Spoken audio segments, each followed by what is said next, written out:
I still remember the day my whole world shifted, not with a loud crash, not with shouting or a slammed door, but with the soft rustle of paper in the back of a closet. My name's Claire Matthews. I'm 37, a communications consultant from Denver, and for almost 12 years, I thought I was in a steady, if sometimes boring, marriage. My husband, Ethan, was the kind of man who wore confidence like a tailored suit. People trusted him, admired him. And me, I was the steady wife who kept things running quietly in the background.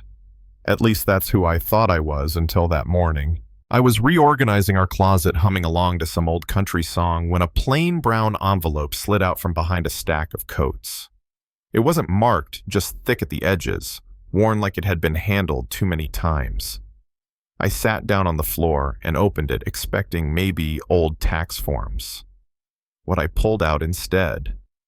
My stomach clenched so tight, I thought I'd be sick. Divorce papers. My name on them, every line filled out except the signature. Property division spousal support. And every box ticked none. 12 years of my life erased like a chalk mark. But it didn't stop there. Tucked behind those papers was a heavy cream-colored card. My fingers shook as I read the embossed gold letters. You are cordially invited to the wedding of Ethan Carter and Jessica Lane. The date, just 3 weeks away. The venue. A vineyard outside Boulder. My husband, still very much married to me, was planning a wedding with another woman. I sat there on the closet carpet, surrounded by the faint smell of cedar and betrayal, and for a moment the world went still. My chest hurt, but no tears came. Instead, heat rose inside me, steady, controlled. Anger, yes, but sharpened into something cleaner. I closed the envelope carefully, put the coats back exactly where they had been, and stood up. From that second on, Ethan was never going to see me break. He was going to see exactly what I wanted him to see. And then one day, he was going to watch it all crumble. That afternoon, he came home like nothing had happened, bag of groceries in one hand, whistling some tune.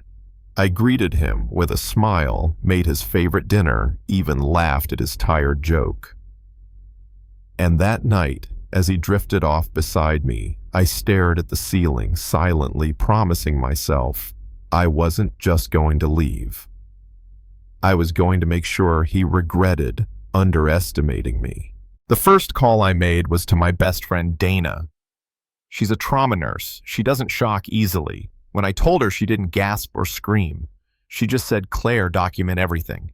And don't you dare let him know you know." That became my mantra. So while Ethan strutted around thinking his grand escape plan was airtight, I became the quiet archivist of his downfall. I dug out our marriage license, mortgage documents, receipts from vacations I paid for.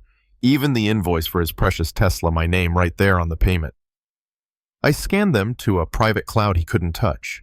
I also began siphoning small amounts of money from our joint account into my personal one, never more than a couple hundred at a time. He didn't notice.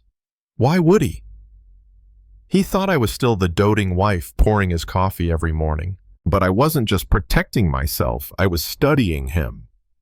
I waited until he was in the shower to check his phone.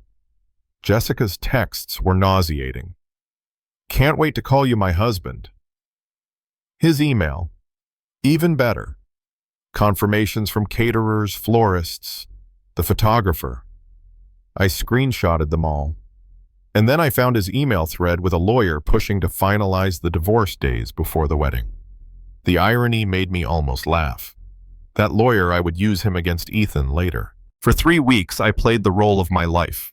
We went to dinner with friends, I wore dresses he liked, touched his arm at just the right times.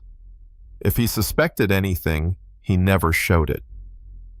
Dana called me Oscar-worthy, and maybe I was. But inside, every smile was a loaded gun. The morning of his wedding came, and I woke before sunrise. Strangely, I felt calm. I brewed coffee, showered, and slipped into a navy dress that hugged me just right, elegant but not flashy. Around my neck, a gold chain. In my purse, our marriage certificate, screenshots of texts and bank statements. Not because I needed them all, but because I liked the weight of proof. The vineyard looked like a magazine spread white chairs lined up under an arbor of pale roses. Guests milled around with champagne glasses laughing.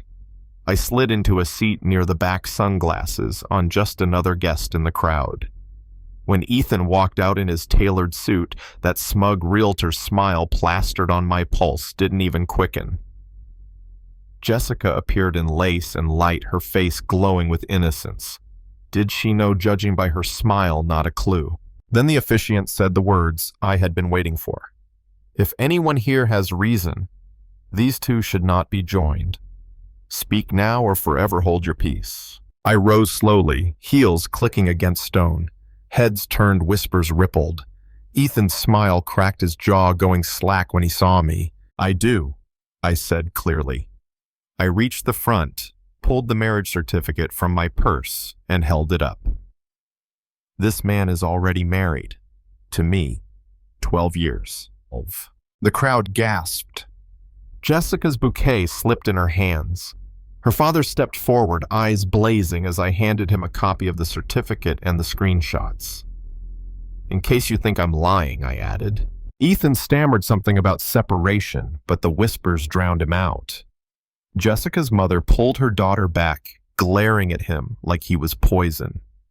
Security started toward me, but I leaned in close to Ethan, whispered, just loud enough for him to hear, "Check your bank account, sweetheart." Then I turned and walked away, leaving the vineyard buzzing like a hornet's nest. But I wasn't finished. While Ethan's life imploded in front of his new bride movers, were at our house, hired under my maiden name.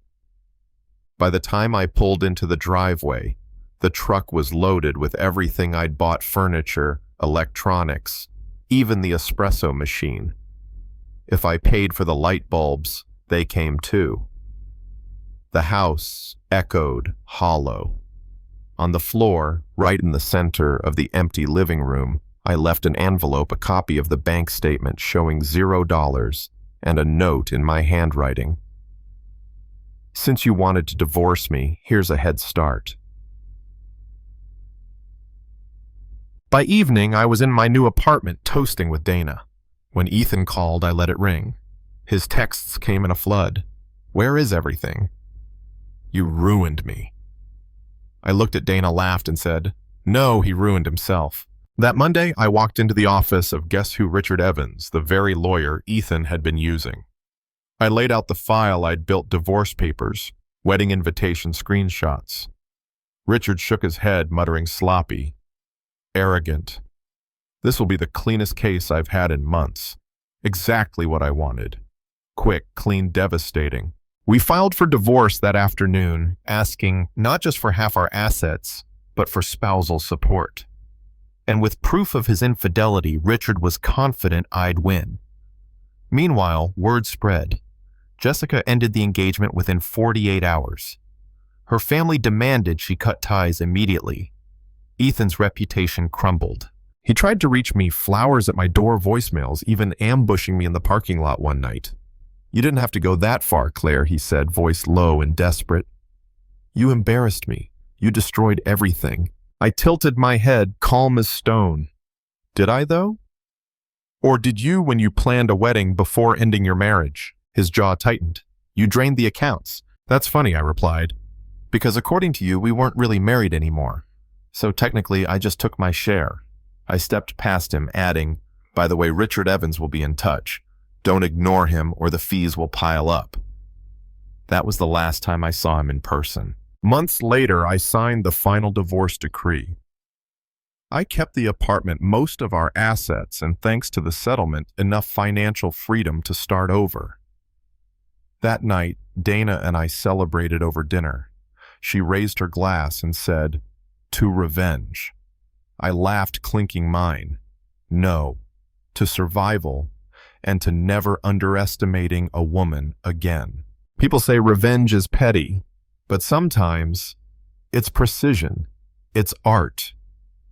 Silence can be louder than any scream when you use it right. So let me ask you, was I wrong to expose Ethan the way I did? Or did he get exactly what he deserved? If you were in my shoes, finding divorce papers and a wedding invitation to your husband's new life, would you walk away quietly, or would you burn the mask off his face like I did? Tell me in the comments. I really want to know. And if you've ever seen betrayal turn into justice, share your story. Don't forget to like, subscribe, and stay tuned, because stories like this remind us, never let anyone else write the ending for you.